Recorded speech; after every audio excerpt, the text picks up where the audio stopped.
దేవుని ఘనమైన నామమునకు మహిమ ఘనత ప్రభావములు తండ్రి కుమార పరిశుద్ధాత్మ త్రియక దేవుని నామంలో మరి కూడి వచ్చిన మరి సార్వత్రిక సంఘ గ్రూప్ లో ఉన్న దైవజనులు అలాగే సంఘ బిడ్డలు అందరికీ ప్రభు పేరట ప్రత్యేక వందనాలు తెలియజేస్తా ఉన్నాను. మరి దేవుని యొక్క మహాకృపను బట్టి ఆయన ఇచ్చినటువంటి ఆ సంకల్పాన్ని బట్టి అధికారాన్ని బట్టి ఈరోజు మనం అందరం కూడా సజీవంగా దేవుని స్తుతిస్తా ఉన్నాం, దేవుని కృతజ్ఞతలు చెప్తా ఉన్నాం. అందుని బట్టి ఒకసారి అందరూ దేవుని స్తోత్రం చెల్లిద్దాం. హల్లెలూయా. పంచం గారిని బట్టి, విక్రబాబు గారిని బట్టి, మరి గ్రూప్ లో ఉన్న అందరిని బట్టి మరొకసారి ఈ యొక్క జూలై మాసం 2వ తారీఖున ఈ విధంగా శుభాకాంక్షలు మీకు నేను తెలియజేస్తూ ఈరోజు దేవుని వాక్యంలోకి మనం వెళ్దాం. క్లుప్తంగా మీకు నేను తెలియజేస్తాను. అంశం ఏమిటంటే, మనము ఏ విధంగా కృతజ్ఞత కలిగి ఉన్నాము, మనం ఏ విధంగా కృతజ్ఞతాస్తుతులు దేవునికి చెల్లిస్తున్నాము, దేవుడు చేసిన మేలులకు మనం కృతజ్ఞత కలిగి ఉంటున్నామా అనే దాని గురించి, అంశం గురించి ఈరోజు మనం ఒక పట్టణం గురించి, ఆ పట్టణంలో ఉన్నటువంటి ప్రజల గురించి, కృతజ్ఞతలు గురించి మనం ఈరోజు దేవుని వాక్యం మనం చెప్పుకుందాం. పరిశుద్ధ లేఖన భాగంలో నుండి 1వ సమూయేలు 31వ అధ్యాయము 11 నుండి 13 వచనాలు చదవండమ్మా. అయితే ఫిలిష్తీయులు పౌలుకు చేసిన దాని గురించి వార్త యెబెషీలాదు వారు విని బలశాలులందరూ లేచి రాత్రియందు నడిచి సౌలు మొండెమును అతని కుమారుల కళేబరములను బెతెషాను పట్టణపు గోడ మీద నుండి దించి యెబెషునకు తిరిగి వచ్చి వాటిని దహనము చేసి వారి శల్యములను తీసి యెబెషులోని పిచుక వృక్షపు క్రింద పాతిపెట్టి 7 దినముల ఉపవాసం ఉండిరి. ఈరోజు ఒక పట్టణము గురించి మనం కొన్ని విషయాలు నేర్చుకుందాం. ఆ పట్టణం లేదా పట్టణంలో ఉన్న మనుషులు ఎటువంటి వారు, వారి చరిత్ర ఏంటో మనం అర్థమగు రీతిలో, మీకు అందరికీ చాలా అర్థమగు రీతిలో నేను మీకు తెలియజేయాలని ఆలోచన కలిగి ఉన్నాను. అంశం గురించి నేను తెలియజేస్తాను. కృతజ్ఞత కలిగి ఉండడం అనే అంశం గురించి మనం తెలియజేస్తాం. ఈ 1వ సమూయేలులో 31వ అధ్యాయంలో ఒక పట్టణస్థులు, ఆ పట్టణస్థులు ఎవరంటే యెబెషీలాదు వారు. ఎవరో చెప్పండి అమ్మ, ఒకసారి పేరు చెప్పండి మీరు అందరూ కూడా. యెబెషీలాదు వారు అనే ఒక పట్టణం అట. మీరు బహుశా ఈ పదం వినే ఉండకపోవచ్చు, కానీ కొత్త విషయాలు మీకు నేను నేర్పించాలని ఆత్మదేవుడు బయలుపాటు చేస్తా ఉన్నాడు. పొద్దున్న ఏం చెప్పాలా వాక్యం అని ఆలోచన చేస్తే ఈ పట్టణస్థులు చేసే మంచి పని గురించి చెప్పాలని ఆత్మదేవుని ప్రేరేపణ కలిగింది. అందుకని దీన్ని చెప్పడం మేము ఆలోచన కలిగి ఉన్నాం. అయితే యెబెషీలాదు వారు ఎవరు? వాళ్ళు సౌలు వారు చేసిన మేలు ఏమిటి అనే విషయం మనం తెలుసుకుందాం. మొదటిగా యెబెషీలాదు వారు అంటే, యెబెషీలాదు అంటే గిలాదులోని నీళ్లు లేని పట్టణము అని అర్థం. గిలాదులోని నీళ్లు లేని పట్టణం అని అర్థం. దీనికి యెబెష్ అని పేరు కలదు. ఇది మిగులు పురాతనమైన పట్టణం. దీని పేరు యెబెషీలాదు. ఇది చాలా పురాతనమైన పట్టణం అన్నమాట. బెన్యామీనులు చేసిన ఘోరమైన పాపం వారిని శిక్షించుటకు ఈ పట్టణస్థులు సహాయం చేయకపోయినందున ఇశ్రాయేలులు వారి పట్టణం నాశనం చేసి అందరినీ కూడా అక్కడ చంపడం అనేది జరుగుతుంది. 400 మంది కన్యకలను, స్త్రీలు మాత్రం ఉంచి ఆ పట్టణస్థులు చాలా మందిని ఆ కాలంలో, అంటే అబ్రహాము, ఇస్సాకు, యాకోబు ఆ కాలంలో మరి వారందరినీ చంపి ఆ పట్టణాన్ని దాన్ని ఏకాకిగా వదిలేయటం జరుగుతుంది. పురుషులు కొద్దిమందే ఉంటారు, ఆ పురుషులు కూడా చాలా మందిని చంపడం జరుగుతారు. స్త్రీలు మాత్రం 400 మంది స్త్రీలను ఉంచుతారంట ఆ పట్టణంలో. వాళ్ళు వివాహాలు చేసుకుని మళ్ళీ ఆ పట్టణస్థుల్ని ఒక పట్టణంగా వాళ్ళు మరి స్వీకరించబడతారు. అయితే ఆ పట్టణాన్ని కొంతకాలం సౌలు అనే ఒక మహారాజు, ఇశ్రాయేలీలు యోధాలు కలిసి ఉన్నప్పుడు సౌలు అనే ఒక మొట్టమొదటి రాజు పరిపాలన కాలంలో ఇంకా అభిషేకం పొందుకున్నాడు, ఇంకా రాజు అవ్వలేదు. ఆ సమయంలో ఈ నాహోషు అనే ఒక రాజు వచ్చి ఆ పట్టణం మీద మరి దాడి చేయడం జరుగుతుంది. దాడి ఎలా చేస్తాడంటే, ఒక వారం రోజుల్లో ఈ పట్టణాన్ని నాశనం చేయబోతున్నాను, నాశనం చేయకుండా ఉండాలి అంటే మీ కుడి కన్నులను నాకు ఇవ్వాలి, ఒక కొన్ని ఉంచుకొని ఒక కొన్ని మాత్రం మీరు నాకు బహుమతిగా ఇవ్వాలి అని ఒక ప్రమాణం అక్కడ వారితో చేస్తాడు. ఇటు నాహోషు అనే ఒక భయంకరమైన రాజు మాట. కుడికొన్ను కావాలని అడుగుతాడు, పురుషుల యొక్క కుడికొన్ను కావాలని అడుగుతాడు. ఈ లోపల వారం రోజులు టైం ఇస్తాడు. ఈ వారం రోజుల్లో ఇవ్వకపోతే మాత్రం మిమ్మల్ని అందరినీ చంపుతాను అని ఆ నాహోషు అని రాజు చెప్పడం ద్వారా వీళ్ళందరూ కూడా భయంగా ఉంటూ జీవిస్తారు. అప్పుడు ఇశ్రాయేలీలకు కొత్తగా ఒక రాజు వచ్చాడు. ఆ రాజు పేరు సౌలు. వీరందరూ కూడా సౌలు అనే ఒక రాజు దగ్గరికి వెళ్ళి, అయ్యా మా పరిస్థితి ఎలా ఉంది, మమ్మల్ని మరి ఇలాగ అవమానపరుస్తున్నారు, మమ్మల్ని ఇలా బాధ పెడతా ఉన్నారు, మీరే మమ్మల్ని రక్షించాలి, మీరే మమ్మల్ని కాపాడాలి అని అక్కడ చెప్పడం జరుగుతుంది. వెళ్ళి అంటే ఏంటి, ఎబేసు ఆ ప్రాంతంలో ఉన్నటువంటి సౌలు రాజు. వెంటనే రాజుగారు, సౌలు రాజు, నేను సహాయం చేయమంటారో చెప్పండి, నేను చేస్తానని చెప్పి అక్కడ ఎబేసుకి అది వచ్చేసిన గొప్ప పని. ఫిలిస్తీన్లు అప్పుడు వెళ్ళి ఆ యొక్క రాజు, ఆ యొక్క నాహోషు అనే రాజుని చంపి వాళ్ళ యొక్క సైన్యాన్ని అంతటిని చంపి ఎబేసుకెళ్ళాదు వారిని కాపాడటం మనం జరుగుతుంది అన్నమాట. ఇంకా క్లుప్తంగా చెప్పాలంటే 5 పట్టణాలను జయిస్తాడనమాట. గిలాదులోని చిన్న పట్టణం, పురాతన పట్టణం చెప్పుకున్నాం. ఎబేసుకెళ్ళాదు వారు చేసినటువంటి పని ఏంటంటే ఫిలిస్తీన్లు 5 పట్టణాల వారు, అంటే అష్టోతు, గాజా, అస్కెనజు, గాతు, ఎక్రోను అనే ఒక 5 పట్టణాలు ఉన్నాయి. ఈ 5 పట్టణాలు తెగించి వారు కోటలోనికి వెళ్ళి సౌలు మరి ఆ యొక్క దాన్ని జయించి తీసుకొస్తాడనమాట. ఆ పట్టణాన్ని నాశనం చేసినటువంటి వారిని మరి వారిని జయించి వారు కాపాడటం మనం జరుగుతుంది. అది అయిపోయిన తర్వాత 40 సంవత్సరాలు అయిపోయిన తర్వాత ఈ దేవుడు మరి ఈ యాబేసుకెళ్ళాదు వారు చేసిన మేలులు మర్చిపోకుండా ఏదోటి సౌలు రాజుకు చేయాలి అనే ఒక ఆలోచన వారు కలిగి ఉంటారు. అయితే సౌలు ఇశ్రాయేలుకి మొట్టమొదటి రాజు. ఆ రాజు 40 సంవత్సరాల పరిపాలనలో అయిపోయిన తర్వాత ఒక ఘోరమైన యుద్ధంలో అతడు చనిపోతాడు అన్నమాట. ఘోరమైన యుద్ధంలో చనిపోతారు. ఎవరెవరు చనిపోతారు? సౌలు రాజు, అలాగే యోనాతాను సౌలు యొక్క కొడుకు, దావీదు యొక్క ప్రాణ స్నేహితుడైనటువంటి యోనాతాను, వీళ్ళిద్దరూ కూడా ఘోరమైనటువంటి ఆ యొక్క యుద్ధంలో వారు చనిపోవడం జరుగుతుంది.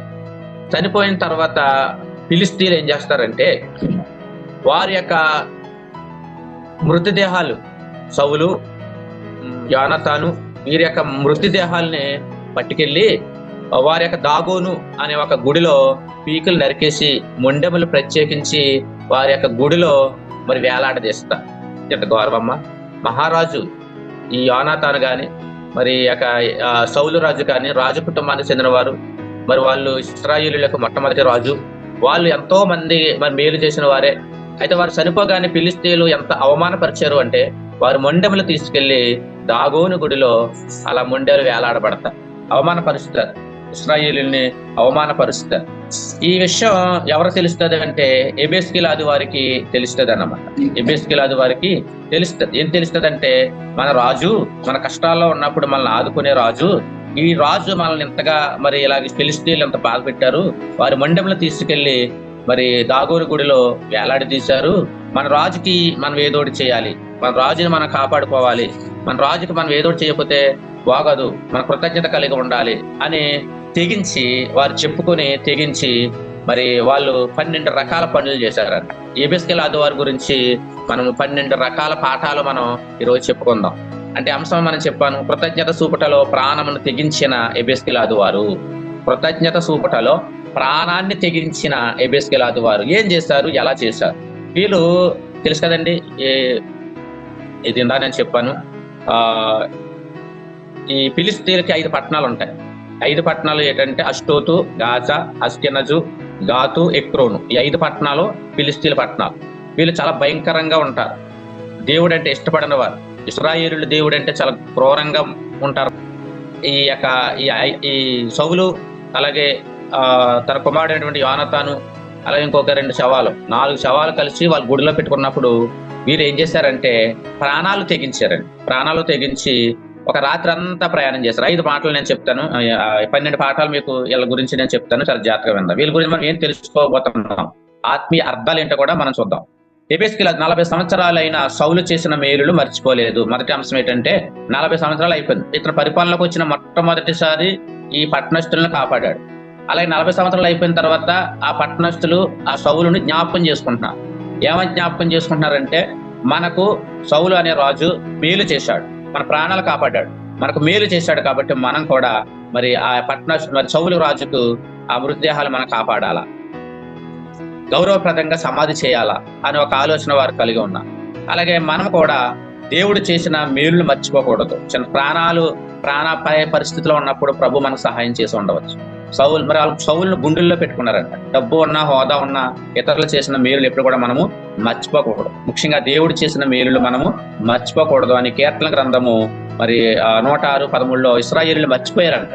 అప్పటి కాలంలో ఇశ్రాయేలులు మర్చిపోయారంట. కానీ మనం ఏం చేయకూడదంటే మర్చిపోకూడదు అని ఎబేసుకెళ్ళాదు వారి గురించి సందర్భంలో మనం జ్ఞాపకం చేసుకోవాలి. రెండవది ఏంటంటే వారు కృతజ్ఞత కలిగి ఉన్నారు. దేవుని స్తోత్రం, హల్లెలూయా. రెండవది వారు 2 తిమోతి 3:1 చదవమ్మా. 2 తిమోతి 3:1. అంచె దినములలో అపారకరమైన కాలములు వచ్చినని తెలుసుకొనుము. ఏలయనగా మనుషులు స్వార్థ ప్రియులు, ధనాపేక్షలు, బింకములాడువారు, అసహ్యకారులు, దోషణములు, తల్లిదండ్రులకు విధేయతులు, కృతజ్ఞత లేనివారు, అపవిత్రులు. చాలమ్మా. ఇక్కడ 19 రకాలైనటువంటి అంశాలు మనకు కనబడతా ఉంది. ఏది కూడా దేవుడు చేసిన మేలుని మనం మర్చిపోకూడదు. ప్రజలైతే ఈ రకరకాల తలంతులు కుతంత్రాలు కలిగి దేవుడు చేసిన మేలులు వారు మర్చిపోతారు. కానీ మనం ఏంటంటే దేవుడు చేసిన మేలును తమ తరువాత తరం వారికి తెలియజేశారండి. సౌలు 40 సంవత్సరాలు అయిపోయినా కానీ సౌలు ఏమైతే మేలు చేశాడో వాళ్ళు తర్వాత తరం వారికి కూడా వాళ్ళు ఏం చేశారంటే తమ బిడ్డలకు కూడా వారు చెప్పారంట. ఏమని చెప్పారు అంటే, అయ్యా మన కష్టాల్లో ఉన్నప్పుడు ఇశ్రాయేలులో మొట్టమొదటి రాజు సౌలు మనకెంతో మేలు చేశాడు కాబట్టి మనం మర్చిపోకూడదు, సౌలు రాజుని మనము మర్చిపోకూడదు అని తమ తర్వాత తరం వారు కూడా వారు చెప్పినట్లుగా మనం చూస్తూ ఉంటాం. అయితే మనం మన దేవుణ్ణి మనతోనే మర్చిపోకూడదు, మన తర్వాత తరం వారు కూడా మరి మనం చెప్పేవారుగా ఉండాలని ఎబెస్కెలాదు వారి గురించి మనము తెలుసుకుంటా ఉన్నాం. అలాగే 4వది ఏంటంటే తమ రాజునకు జరిగిన అవమానం సహించలేకపోయారంట.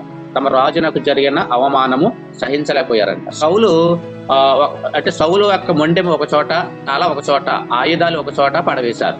ఆ విషయం తెలుసుకున్న వారు సహించలేకపోయారు. దావీదు కూడా గొలియాతును తిడుతున్న విధానం చూసి సహించలేకపోయాడంట. దావీదు కూడా అంటే ఈ దేవుని కలిగి ఉన్న వాళ్ళు ఒక లక్షణాలు కలిగి ఉంటారని వాక్యం మనకు తెలియజేస్తా ఉంది. అయితే ఇక్కడ తమ రాజునకు జరిగిన అవమానాన్ని వాళ్ళు సహించలేకపోయారు. ఈ రోజున మనం కూడా మన ప్రభువుని ఎవరైనా ఏదైనా అన్నారనుకోండి, మనకు కొంచెం కోపం వస్తూ ఉంటుంది. ఏంటి నా ప్రభు, నేను నమ్ముకున్న నా దేవుడిని నేను తలా తిడతావా, నువ్వు నీకేం తెలుసు ప్రభు కోసం అని మనం మనసులో సీరియస్ అవుతూ ఉంటాం. అవసరమైతే వారిని గట్టిగా నిలదీస్తూ ఉంటాం. ఎందుకంటే మనం దేవుని కలిగి ఉన్నాం కనుక, మన ప్రభువుని మనం కలిగి ఉన్నాం కనుక. కాబట్టి ఎబెస్కెలాదు వారు కూడా తమ రాజునకు జరిగిన అవమానాన్ని వారు సహించలేకపోతా ఉన్నారని మరి ఈ గురించి మనం తెలుసుకుంటా ఉన్నాం. అలాగే 5వది ఏంటంటే విని కార్యారంగంలోకి దిగిపోయారంట. అలా ఏంటి, మన రాజు గురించి మనం ఏదోటి చేయాలి, మనకు ఎంతో మేలు చేసినటువంటి రాజు గురించి మనము ఏదోటి చేయాలి అనుకుని ఆలోచన చేస్తా ఉన్నారు. ఆలోచన చేయడానికి ఇక్కడ చనిపోయింది ఎవరంటే రాజు, చంపిన వారు ఎవరంటే మరి ఫిలిస్తీన్లు అంటే మాటలు కాదు, వారి భయంకరమైనటువంటి వ్యక్తులలో. మనం ఒక విషయాన్ని చదువుతున్నప్పుడు జ్ఞాపకం వస్తూ ఉంది. అదేంటంటే ఇశ్రాయేలీలు మరి మందసం అనేది ఒక బలమైన శక్తితో కూడినటువంటి ఒక పెట్టెను వారు సిద్ధం చేసుకుంటా ఉంటారు. మందసం, ఆ మందసాన్ని మరి ఏలీ కాలంలో వాళ్ళు ఏం చేస్తారంటే పట్టుకెళ్ళిపోయిన తర్వాత ఏలీ ప్రాణం పోతుంది, ఏలీ కోడల ప్రాణం కూడా పోతుంది. తర్వాత ఏలీ యొక్క 2 కుమారులు చనిపోయినట్టుగా మనం చూస్తా ఉంటాం. ఆ తర్వాత కాలంలో మరి ఆ మందసం ఫిలిస్తీన్ల దగ్గర కొంతకాలం ఉంటుంది. అలాగా ఫిలిస్తీన్లు తర్వాత వాళ్ళు మళ్ళీ ఇశ్రాయేలు 2వ రాజు అయినటువంటి దావీదు కాలంలో మళ్ళీ ఆ పెట్టెను తీసుకుని రావడానికి ప్రయత్నం చేస్తారు. తీసుకొచ్చిన సమయంలో వాళ్ళు ఏం చేస్తారంటే ఒక బల్ల కట్టి ఒక రెండిట్ల బండి కట్టి ఆ రెండిట్ల బండి మీద మందసాన్ని పెట్టి ఫిలిస్తీన్ల యొక్క 5 పట్టణాలకు 5 ఎలకలను పెట్టి పందికొక్కులను పెట్టి ఆ మందసంలో చాలా హేయమైనటువంటి కార్యాలు వారు చేస్తారు. తర్వాత దాగోను గుడిలో పెడతారు. ఆ తర్వాత ఎన్నెన్నో హేయమైన పనులు ఫిలిస్తీన్లు చేసినట్టుగా మనం చూస్తూ ఉంటాం. అప్పుడు ఆ యొక్క దాగోను గుడిలో ఉన్నటువంటి బొమ్మలన్నీ కూడా కింద పడిపోవడము, వాళ్ళకి భయంకరమైన రోగాలు రావడం, ఇవన్నీ కూడా జరుగుతాయి. అంటే ఫిలిస్తీన్లు మరి ఆ యొక్క మందసాన్ని మరి పాడు చేయాలని చూస్తారు, కానీ దేవుడే వారిని పాడు చేసినట్లుగా మనం చూస్తూ ఉంటాం. అలాగే అటువంటి భయంకరమైన వ్యక్తులు చంపాలంటే అంత మాటలో కాదన్నమాట. కాబట్టి వీళ్ళు ఏం చేస్తారంటే ఎబెస్కెలాదు వారు కార్యరూపం ఎలా చేయాలి, ఎలా చంపాలి అని ఒక ఆలోచన వారు కలిగి ఉండడం మనం చూస్తూ ఉంటాం. అయితే ఇలా ఒకటి జ్ఞాపకం చేసుకుంటా ఉన్నారు. 6వది పాయింట్ ఏంటంటే సౌలు చూపిన సాహసం నుండి వారు పాఠం నేర్చుకుంటా ఉన్నారు. సౌలు చూపిన సాహసము నుండి వారు పాఠం నేర్చుకుంటారు. మనం ఏ విధంగా ప్రభు మరి సౌలు మనల్ని కాపాడాడు, ఆ పట్టణంలో ఉన్న ప్రజలను ఏ విధంగా మరి వారు జయించాడో అవన్నీ వారు జ్ఞాపకం చేసుకుంటా ఉన్నారు. వారు అందరూ ధైర్యవంతులు. వారందరూ కూడా ఎబెస్కెలాదు వారందరూ కూడా చాలా ధైర్యవంతులు. వారు తెగింపు గలవారు, వారు బలసూరులు, ప్రాణమును తెగించిన వారు అన్నమాట. అందుకనే వాళ్ళు రాత్రంతా కూడా నడిచి రాజుపై తమ ప్రేమను తెలియజేయాలని చూశారనమాట. ఎలా చూశారంటే బ్రతుకున్న వారి కోసం కాదు, చనిపోయిన వారి కోసం శత్రువుల శిబిరంలోకి వెళ్ళి వారి గుడిలో వేలాడబడుచున్న 4 శవాలను తీసి ఉదయానికి క్షేమంగా మరి వారి యొక్క పట్టణం వారు తీసుకొచ్చారంట. గౌరవప్రదంగా వారికి ఆ 4 శవాలకు సమాధులు చేసినట్లుగా మనం చూస్తూ ఉంటాం. అలాగే ఉపవాసం ఉండి రాజు ఎడల తమ భక్తిని వారు చూపినట్లుగా మనం చూస్తూ ఉంటాం. అంటే గౌరవప్రదంగా సౌలు అంత్యక్రియలు వారు చేసినట్లుగా మనము చూస్తూ ఉంటాం. ఈ విషయం సౌలు తర్వాత రాజు అయిన దావీదు కూడా తెలుస్తుంది అన్నమాట. అందుకనే వారి తర్వాత దూతలను పంపించాడు, వారు ఎక్కడ ఉన్నారో తెలుసుకోమని వారికి అడుగుతామని మనం చూస్తూ ఉంటాం. అయితే చివరిగా రాజైన దావీదు గుర్తింపు పొందారు, మరి దావీదు యొక్క దీవెనలు కూడా వారు పొందుకున్నట్లుగా మనం చూస్తూ ఉంటాం. అయితే ఎబెస్గిలాదు వారి గురించి మన జీవితంలో మనం ఏ పాఠాలు నేర్చుకోవాలి, ఎబెస్గిలాదు వారి యొక్క పనికి మనము వారి ద్వారా ఏ కృతజ్ఞత కలిగి ఉండాలి అనే విషయాన్ని మనం జ్ఞాపకం చేసుకోవాలి. నేటి దినంలో మరి చాలా మంది దేవుడు చేసిన మేలులు మర్చిపోతూ ఉంటారు, దేవుడు చేసినటువంటి ఉపకార ధర్మములు మర్చిపోతూ ఉంటారు. కానీ ఇక్కడ మొట్టమొదటి రాజు సౌలు రాజ్యానికి ఇక్కడ రాకముందే వారి జీవిత పరిశుద్ధాత్మ దేవుడు సౌలులోకి వెళ్ళి ఆ పట్టణ వారు వచ్చి మాకు ఇలా కీడు జరుగుతుంది, అవమానం జరుగుతుంది, బాధ కలుగుతుంది అని వారు చెప్పగానే రాజు తెగించి వారి ప్రాణాలు కాపాడాడు, వారి పట్టణాలు కాపాడాడు, వారి స్త్రీలను కాపాడాడు, వారి ఆస్తులు కాపాడాడు. తర్వాత మరలా వారు మర్చిపోకుండా 40 సంవత్సరాలు అయిపోయిన తర్వాత మరి వారి యొక్క శరీరాలు వారి శత్రువులు మరి వారిని బాధించిన విధానం వారు తెలుసుకున్న తర్వాత ప్రాణాలు తెగించి మరి కృతజ్ఞత చూపుటలో ప్రాణాలను తెగించిన మరి వీరు మరి విశ్వాసులకు దేవునికి సాదృశ్యంగా మనకు కనిపిస్తూ ఉంటారు. కాబట్టి మన జీవితాల్లో మన కోసం ప్రాణం పెట్టినటువంటి దేవాది దేవుడి గురించి, మన కోసం మరి రక్షణ మార్గం ఇచ్చిన దేవాది దేవుని గురించి మనం ఏం చేయగలుగుతున్నాం? దేవుని కృతజ్ఞత కలిగి ఉన్నామా? దేవుడు చేసిన మేలులు మర్చిపోకుండా ఆయన సన్నిధిలోకి వెళ్ళి ప్రతి మేలులో మనం దేవుని స్తుతించాలంట. ఎందుకనగా దేవుడు మన జీవితాల్లో చూపిన అనేకమైన మేలును బట్టి మనం కూడా కృతజ్ఞత కలిగి ఉండాలి, ఇతరులకు మేలు చేసేవారుగా మనం ఉండాలి. ముఖ్యంగా మనలను మనం నడిపించినటువంటి ఆ దేవాది దేవునికి, మన వాక్యం చెప్పినటువంటి మరి దైవజనులకు మనం ఎప్పుడు కూడా కృతజ్ఞత కలిగి ఉండాలి. దేవుడిని నమ్మకంగా మన విశ్వాస యాత్రను మనము కొనసాగించాలి. ఎందుకంటే ఇక్కడ మనం ఒక పాయింట్ మనం తెలుసుకుంటా ఉన్నాం. ఏంటంటే ఆ పాయింట్ మరి ఉపవాసం ఉండి రాజు ఎడల తమ భక్తిని వారు చూపారంట. ఉపవాసం ఉండి అంటే సౌలు మరి చేసిన మేలును మర్చిపోకూడదంటే సౌలు కోసం వాళ్ళు ఎంతో బాధ కలిగి ఉన్నారు, సౌలు కోసం వాళ్ళు ఎంతో వేదన పడి ఉన్నారు. సౌలు కోసం అయ్యో మా రాజు మా యొక్క ప్రాణం మరి నడిపించినటువంటి రాజు ఇలాగ అయిపోయాడా, ఇలా పరిస్థితి వచ్చేసిందా అనే వారు భయపడినట్లుగా, వారు బెంగపడినట్లుగా మనం చూస్తూ ఉంటాం. అంటే మనం మరి యావత్ ప్రపంచం కోసం మనం కూడా ఉపవాసం ఉండి ప్రార్థన చేయవలసిన పరిస్థితి ఉంది. ఎందుకంటే ప్రతి ఒక్కరు రక్షించబడాలి, శత్రువుల నుండి ప్రజలు కాపాడబడాలి. ఎందుకంటే ఒక పాపి నశించిపోవట దేవునికి ఇష్టము లేదు. ప్రతి ఒక్కరు కూడా మరి రక్షణ పొందుకోవాలి. అందుకు మనం ఏం చేయాలంటే రక్షణ పొందుకోవాలంటే ఉపవాసం ఉండి ప్రార్థన చేసేవారు కూడా మనం ఉండాలి. ఎందుకంటే ఉపవాసం ఉండాలంటే మరి మనం మన బల నమ్మకమైన మంచి దోష కల్పించుకోవాలంటే మన ద్వారా ఒక వ్యక్తి రక్షణలోకి వస్తే ప్రభు మనల్ని ఆ పరలోక పట్టణంలో మెచ్చుకునేవాడిగా ఉంటాడు. అందుకని ముందు మన కుటుంబాన్ని మనం రక్షించుకోవాలి, ముందు మన బిడ్డలు మనం రక్షించుకోవాలి. ఒకవేళ భార్య మరి చర్చకు వస్తే భర్త రావట్లేదు, భర్త చర్చకు వస్తే భార్య రావట్లేదు, కాబట్టి వీరి కోసం ఏం చేయాలంటే ప్రార్థన చేయాలి. వీళ్ళందరూ వస్తే పిల్లలు రావట్లేదు, ఉపవాసాలు ఉండి ప్రార్థన చేయాలి. ప్రార్థన చేసి ప్రభువా, శత్రువు అయినటువంటి ఆ యొక్క నాహూసు అనే రాజు, శత్రువు అయినటువంటి ఫిలిష్తీయులు మరి ప్రజలపై పడి ప్రాణాలు తీస్తూ ఉన్నారు. శత్రువు అయినటువంటి వ్యక్తులు మరి పడిపోయింది అయ్యారు. ప్రార్థన చేసేవారిగా మనం ఉంటే మరి దేవుని కృతజ్ఞత చూపడంలో మనకు దేవుడు మరి సహాయం చేస్తాడు. కాబట్టి ఈ రోజున కృతజ్ఞత చూపడంలో ఎబెస్గిలాదు వారు సౌలు జీవితంలోకి వచ్చారు. సౌలు చనిపోయేటప్పుడు వారు వచ్చారు. మన జీవితంలో కూడా ప్రభువు మన ప్రాణాపాయ స్థితిలో ఉన్నప్పుడు మన జీవితంలో ప్రభు వచ్చాడు. మరణం వరకు నమ్మకం కలిగి ఉందాం. ఎబెస్గిలాదు వారి కృతజ్ఞత కలిగిన వారిగా మనం ఉందాం. దేవుడి మాటలను తన వినుటిలో ఆశీర్వదించి దీవించును గాక. ఆమేన్. ఆమేన్. ఆమేన్. చక్కటి వాక్యం వినిపించిన ఆశీర్వాదం అయ్యారు వందనాలండి. ఉదయకాల సమయంలో మరి ఎబెస్గిలాదు గారికి ఉన్న లక్షణాలు మరి కృతజ్ఞత కలిగి ఉండాలని చక్కగా వివరించారండి. వందనాలు అయ్యారు. ముఖం ప్రార్థన చేశారు. నిపత్తమైన విలువైన గొప్ప నామానికి కృతజ్ఞత ఆస్తుతులు స్తోత్రాలు వందనాలు ప్రభువా. నాయనా ఇదిగో ఈ నూతన ప్రభువా, నాయనా ఈ యొక్క నెలలో ప్రభువా నీ జూమ్ మీటింగ్ ద్వారా మేమందరం కూడా కృతజ్ఞత కలిగి ఉండాలని వాక్యం ద్వారా మీరు మాట్లాడారు ప్రభువా, నీకు వందనాలు. అలాగే సమయంలో ప్రభు నీ బిడ్డలో ప్రభు హిమావతి గారు వారి యొక్క తండ్రి గారి గురించి ప్రార్థన చేస్తూ ఉన్నాం. వారిని మీరు ముట్టండి, స్వస్థపరచండి, జీవించి కృపలో నడిపించండి, ఆశీర్వదించండి ప్రభువా. వారికున్న ప్రతి అవస్థలు తీర్చండి, ఆరోగ్యం బలం శక్తిని దయచేయండి. అలాగే వరలక్ష్మి గారి గురించి ప్రార్థన చేస్తాం. మా బిడ్డ జీవితంలో కూడా గొప్ప మేలు చేసి అద్భుతం జరిగించమని ప్రార్థన చేస్తూ ఉన్నాం ప్రభువా. అలాగే మరొక మురళి గారు వారి కోసం కూడా ప్రార్థన చేస్తూ ఉన్నాం. అలాగే మరొక సహోదరుడు కూడా ప్రార్థన చేయమన్నారు ప్రభువా. నేను వారందరి కోసం కూడా ప్రత్యేకంగా ప్రార్థన చేసి అడుగుతా ఉన్నాం. ఇప్పుడే వారు మీరు దర్శించండి, వారికి ఉన్న ప్రతి అవసరతలు అక్కర్లన్నీ మీరు తీర్చమని నామములో ప్రార్థన చేస్తా ఉన్నాం ప్రభువా. కృపామయుడ, దయామయుడ, కరుణామయుడ, కనికరం గల మూర్తి నీకు వందనాలు. ప్రభా నాయన వీరు ఎంతో విశ్వాసం కలిగి ప్రతిరోజు జూమ్ మీటింగ్ లో, ప్రార్థనలో, విజ్ఞాపనలో, విశ్వాసంలో ఎదుగుతా ఉన్నారు. ప్రభా నీ బిడ్డలు ఎడబాసేవాడు కాడు అన్న ప్రభు. యెహోవా ప్రభా నాయన నీ నమ్మిన వారిని ఎడబాసేవాడు కావు అన్నావు ప్రభా. కాబట్టి వారి జీవితంలో నువ్వు గొప్ప మేలు చేసి అద్భుతం జరిగించండి ప్రభా. వారికి ప్రతి అవసరం మరొకసారి తీర్చమని అడుగుతా ఉన్నాం ప్రభా. మేమైతే ప్రార్థన చేస్తున్నాను, నువ్వు కార్యాలు చేసే దేవుడు ప్రభా, నీకు వందనాలు. మరొకసారి జూమ్ లో ఉన్న ప్రతి బిడ్డను కూడా మీరు ఆశీర్వదించండి. వారికి ఉన్న ప్రతి అవసరాలను మీరు తీర్చండి ప్రభా. మీరు ఈ వర్షాకాలం ప్రభా నాయన ఈ యొక్క సమ్మర్ లో చాలా మంది బలహీనలు అవుతా ఉన్నారు ప్రభా. ఎవరైతే బలహీనలుగా ఉన్నారో వారందరూ మీరు ముట్టి స్వస్థపరిచి మీ కృపలో నడిపించమని. జూమ్ చక్కగా నడిపిస్తున్నటువంటి సంజయ్ గారిని బట్టి, విక్టర్ బాబు గారిని బట్టి కూడా ప్రార్థన చేస్తూ ఉన్నాం. వారి జీవితాల్లో కూడా గొప్ప మేలు చేసి అద్భుతం జరిగించండి. సంజయ్ గారు వారి అత్తయ్య గారిని బట్టి ప్రార్థన చేస్తూ ఉన్నాం. వారిని కూడా మీరు ముట్టి స్వస్థపరచండి.